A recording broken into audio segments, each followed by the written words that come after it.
Good morning, students. As we know, we have completed the third chapter and I have shared the notes also. I hope you all have done with the notes, and very soon I'll ask for the copies. उसका काम आप लोग अच्छे से कर लीजिएगा. Now we are going to start the fourth chapter, that is the problem of poverty in India. और बच्चे, क्योंकि ये पूरा थ्योरी बेस्ड है तो मैं आपको इसे बुक से ही पढ़वा देती हूँ. तो देखो, प्रॉब्लम ऑफ पोवर्टी, जैसे हमें पता ही है कि ये जो बुक है वो हमारी इंडियन डेवलपमेंट की है ना. तो स्टार्टिंग में हमने सबसे पहले क्या पढ़ा? Indian economy at the eve of independence, right. उसके बाद हमने पढ़ा कि इंडिया की जो इकोनॉमी है वो 1990 से 1950 तक कैसी रही. फिर हमने जो थर्ड चैप्टर था एलपीजी का, इकोनॉमिक रिफॉर्म्स, वो पढ़ा. नाउ अब जो हम पढ़ने वाले हैं वो हम पढ़ेंगे जो कंट्री के अंदर पोवर्टी की प्रॉब्लम है वो. ठीक है. तो पोवर्टी की प्रॉब्लम को पढ़ने से पहले first of all we should know what is poverty, what is poor. Poor है कौन, किन को हम पुअर कहते हैं? तो बच्चे देखो, यहाँ पे इन्होंने दिखाया हुआ है, बताया हुआ है कि हु आर पुअर. तो कॉमन फीचर्स इन्होंने पुअर के बताए हुए हैं कि क्या, कौन लोग पुअर होते हैं.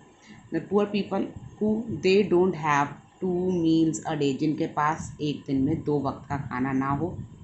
दे पॉसेस फ्यू एसेट्स, जो केवल जिनके पास थोड़े से ही एसेट्स हों, कपड़े, बेटिंग्स, यूटेंसिल्स वगैरह थोड़े ही हो, ज़्यादा ना हो. दे रेजाइड in kachcha hut made with the wall made of bake mud and roof, जो कच्चे घरों में रहते हों, मिट्टी के घरों में. They are landless and rural areas and even if some of them possess land it only dry to waste land.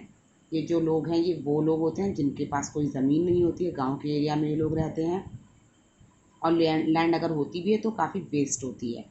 दूसरा, दे don't have any basic literacy and skills, इनके पास एक बेसिक जो लिटरेसी, मतलब थोड़ा सा भी इनके पास जो इन्होंने पढ़ाई नहीं करी होती है, मतलब शिक्षा इनकी ज़रा सी भी नहीं होती, बेसिक लिटरेसी भी नहीं होती है. They have ill health and physical weakness, इनकी जो हेल्थ है वो भी काफ़ी वीक रहती है. क्यों? क्योंकि काम बहुत ज़्यादा होता है और खाने के लिए इनके पास कुछ होता नहीं, और जहाँ ये रहते हैं वहाँ का सैनिटाइजिंग कंडीशन वगैरह भी बहुत अच्छी नहीं होती और हेल्थ फैसिलिटी भी इनको नहीं मिलती है. नाउ नेक्स्ट, और क्या फीचर्स हैं इसके? They don't have access to safe drinking water, इनके पास पीने के लिए साफ पानी नहीं होता है. Next, they do not have access of electricity, electricity इनके पास बिजली नहीं होती है. They cook food on the cooking fuel like firewood, जैसे हम लोग एलपीजी वगैरह पे खाना बनाते हैं, लेकिन इनके पास ये सारी चीज़ें नहीं होती हैं. फायरवुड पर एक काम चलाते हैं, उसमें खाना बनाते हैं. They take loan for every small needs, छोटी ज़रूरत के लिए भी इनको लोन लेना पड़ता है. They are exploited by their employ, जो इनके एम्प्लॉयर्स होते हैं, जहाँ जिनके नीचे ये काम करते हैं, जिनके अंडर ये काम करते हैं, वो लोग इन्हें एक्सप्लॉयट करते हैं, क्योंकि पता होता है कि ये काम छोड़ के नहीं जा सकते हैं, है ना. तो उनको एक्सप्लॉयट करते हैं. They can not afford to see doctor when they are unwell, जब इनकी तबीयत ख़राब होती है तो इनके पास इतना भी पैसा नहीं होता है कि ये डॉक्टर को दिखा सकें. They can not send their children to school, अपने बच्चों को ये स्कूल भी नहीं भेज पाते हैं. तो दीज आर द फीचर जो कि शो करते हैं पोवर्टी लाइंस को, कि कौन कौन से लोग पुअर होते हैं जिनके पास ये सारी चीज़ें होती हैं. ये सारे फीचर्स हैं पोवर्टी के, right. Now the categories of poor people, कौन कौन सी कैटेगरीज हैं? एक होती है बेटा क्रॉनिक, एक होती है ट्रांजिट, और एक होती है नॉन पुअर. तो सबसे पहले आपका क्रॉनिक पुअर. तो क्रॉनिक पुअर कौन से होते हैं? They are 2 kinds. कौन से? एक वो जो हमेशा पुअर होते हैं, पुअर ऑलवेज पुअर, और एक वो जो कभी कभी पुअर होते हैं, यूजली पुअर, मतलब ज़्यादातर पुअर होते हैं लेकिन कभी कभी नहीं भी होते हैं. जैसे they usually live in below the poverty line, casual workers, landless workers जो होते हैं, है ना, जो ज़्यादातर पुअर होते हैं लेकिन कभी कभी नहीं भी होते. जब उनके पास काम आ जाता है तो वो पुअर नहीं रहते. नेक्स्ट है transient poor. They are of also 2 kind. ये भी 2 टाइप के होते हैं. एक churning poor, they regularly move and out of the poverty, जैसे जो स्मॉल फार्मर्स होते हैं ये ज़्यादातर पुअर नहीं होते हैं जब भी इनके पास काम होता है, सीजनल वर्कर्स होते हैं. तो मतलब च्योरिंग पोवर्टी, जो रेगुलरली मूव करते रहते हैं पोवर्टी में, ठीक है. दूसरा होते हैं occasionally poor, they are rich. ये कौन से ओकेजनली पुअर कौन से होते हैं? ये वो होते हैं जो वैसे तो रिच होते हैं लेकिन कभी कभी, जैसे मान लो कभी जुए में हार गए अपना, या कभी खेत बर्बाद हो गया, फसल बर्बाद हो गई, तो ये कभी कभी गरीब हो जाते हैं. और नेक्स्ट कैटेगरी होती है हु आर नॉट पुअर. तो ये उनको पता नहीं कि क्यों रखते हैं इस कैटेगरी में, बट रखते हैं. नेवर पुअर, जो कभी पुअर होते ही नहीं हैं. ओके, अब आता है आपका concept of poverty line. Poverty line हम जो फिक्स करते हैं, कैसे करते हैं, है ना। तो पहले पोवर्टी देखो क्या है। Poverty has been defined as the situation in which an individual fails to earn income sufficient to buy him minimum means of subsistence. Poverty एक ऐसी सिचुएशन है जिस सिचुएशन में एक इंसान अपनी बेसिक नेसेसिटीज़ को भी पूरा करने के लिए मतलब अपने आप को एफिशिएंट नहीं समझता है, नहीं खरीद पाता है। वो जो सिचुएशन होती है वो होती है पोवर्टी की। ओके, अब देखो बेटा, जो पोवर्टी होती है वो दो टाइप की होती है। एक होती है रिलेटिव पोवर्टी और एक होती है एब्सोल्यूट पोवर्टी। तो देखो अब इन चीज़ों में अंतर क्या है। देखो जैसे नाम से ही पता चल रहा है, relative poverty and absolute poverty. तो रिलेटिव पोवर्टी क्या मतलब, रिलेट, ये वो पोवर्टी होती है जो हम किसी के साथ रिलेट करते हैं। रिलेट मतलब किसी के साथ कंपेयर करते हैं, चाहे दो लोगों के बीच कंपैरिजन है, चाहे दो घरों के बीच है, चाहे दो स्टेट्स के बीच है, चाहे दो कंट्रीज़ के बीच है। तो जब भी हम पोवर्टी को दो या तीन या चार या लोगों के बीच में कंपेयर करते हैं तो वो जो पोवर्टी होती है वो पोवर्टी होती है रिलेटिव पोवर्टी। ठीक है, it refers to the poverty of the people in comparison to the other people, other region, nation. जैसे हमने मान लो कह दिया कि Bhutan is poor than India, या फिर India is poor than America. तो जब, या फिर mister X is poor than mister Y. तो या फिर हम बोलेंगे कि जैसे किसी रिलीजन के बारे में हमने कह दिया, वैसे रिलीजन के बारे में भी ऐसे बोलना ठीक नहीं है, बट जैसे कभी रिलीजन के बारे में कह दिया कि this religion is poor than this religion. तो मतलब जब भी हम किसी भी चीज़ को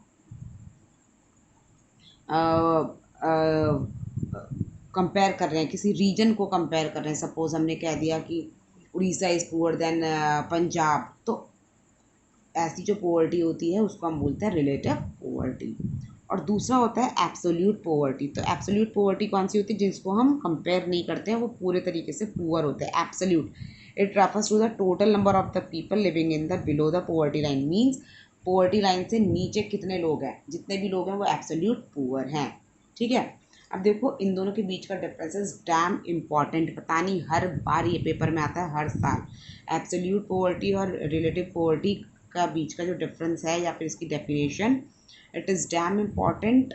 मतलब हर साल ये आएगा। देखो मैंने यहाँ पे ऑलरेडी लिखा हुआ है very important.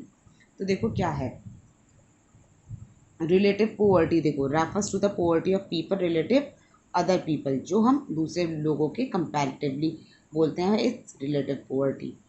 Absolute, it refers to the total number of people living in below poverty line. Poverty line से नीचे रहने वाले जितने भी लोग हैं वो एब्सोल्यूट पुअर हैं। When we say India is relatively poor, then it is compared with the other countries। जब हम कह रहे हैं कि इंडिया इज़ रिलेटिव पुअर है, इसका मतलब हम इंडिया की पुअर्टी को कंपेयर कर रहे हैं दूसरी कंट्री की पुअर्टी के साथ।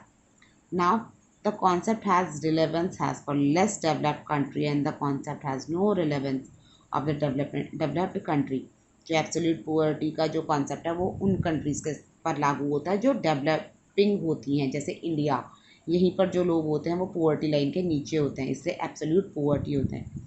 लेकिन जैसे जो अमीर, जो मतलब डेवलप्ड कंट्री होती है, जैसे अमेरिका वगैरह हो गई, आफ्टर कोरोना नहीं, after corona there economy has also gone so down, but before corona जब अमेरिका वॉज डेवलप्ड तो उस टाइम पर पोवर्टी लाइन से नीचे वहाँ पर कोई नहीं होता था, तो वहाँ पे एब्सोल्यूट पोवर्टी का कोई कॉन्सेप्ट है ही नहीं। ठीक है, नेक्स्ट है with in India relative poverty is calculate with the help of Lawrence curve. हमारी कंट्री में लॉरेंस कर्व के थ्रू हम रिलेटिव पुअर्टी को कैलकुलेट करते हैं, जिसको हम गिनी कोफिशिएंट भी कहते हैं। लॉरेंस कर्व क्या होता है, इनकम को कैलकुलेट करता है। In India absolute poverty is calculate with the help of poverty line. और पोवर्टी, एब्सोल्यूट पोवर्टी को कैसे कैलकुलेट करते हैं हम, पोवर्टी लाइन के थ्रू, कि जितने लोग पोवर्टी लाइन से नीचे आ गए वो एब्सोल्यूट पुअर हो गए। India is relatively one of the poorest country of the world as per the per capita। Per capita income के हिसाब से देखें तो इंडिया जो है वो काफ़ी पुअर कंट्री है। पर कैपिटा इनकम क्या होती है बेटा, ये हमने 10th में भी पढ़ा हुआ है, इज़ द कैपिटल पर इनकम पर यूनिट। सपोज पूरी कंट्री में जो इनकम आती है एवरी ईयर, वो सपोज आ रही है 1 लाख, और जो पॉपुलेशन है वो है अगर 10,000 सपोज, तो पर कैपिटा इनकम क्या हो गई, 1 लाख डिवाइडेड बाय 10,000। तो यही आपका पर कैपिटा इनकम है। तो हमारी कंट्री में पर कैपिटा इनकम जो है वो बाकी कंट्रीज़ के कंपैरेटिवली काफ़ी कम है। ठीक है। In India 28.6% of the total population is absolute poor. और क्या बताया है कि इंडिया के अंदर जो है 28.6% जो लोग हैं वो एब्सोल्यूट पुअर हैं, मतलब टोटल पुअर्टी लाइन से नीचे हैं। Okay, now it's nature of poverty. तो नेचर ऑफ पुअर्टी में देखो क्या है बेटा, जैसे हम बोलते हैं ना, कई बार तुम लोगों ने भी सुना होगा कि जो गरीब है वो गरीब होता जाता है, जो अमीर है वो अमीर होता जाता है। तो ऐसा होता है, ऐसा क्यों होता है? विशियस सर्कल की वजह से होता है। देखो क्यों होता है ऐसा। देखो सबसे पहले विशियस सर्कल क्या होता है? विशियस सर्कल 12th में भी आता है बेटा। It is defined as the situation of self reinforcing force in which there are a certain factor that are related to the circular way as a result in continuation of poverty and underdevelopment। ये एक ऐसा circle है जिस circle की वजह से हम कुछ फैक्टर्स को देखते हैं। उन फैक्टर्स में ऐसा होता है कि वो एक सर्कल के तरीके से चलता रहता है। उस एज अ रिज़ल्ट हम क्या देखते हैं कि जो पुअर है वो कंटिन्यूसली पुअर ही रह जाता है। जैसे देखो कैसे, सपोज़ एक केस है, उसमें है पहले अंडर डेवलपमेंट की। अगर कोई कंट्री है या कोई कंपनी है या कोई बंदा है वो ऑलरेडी अंडर डेवलप्ड है। अब अगर वो बंदा अंडर डेवलप्ड है तो वो कोई भी काम कर रहा है, वो कंपनी कोई भी काम कर रही है, तो जो प्रोडक्शन होगा वो भी कम होगा, लो प्रोडक्टिविटी आएगी। जब लो प्रोडक्टिविटी आएगी तो इनकम भी लो होगी। जब इनकम लो होगी तो वो सेविंग भी कम करेगा।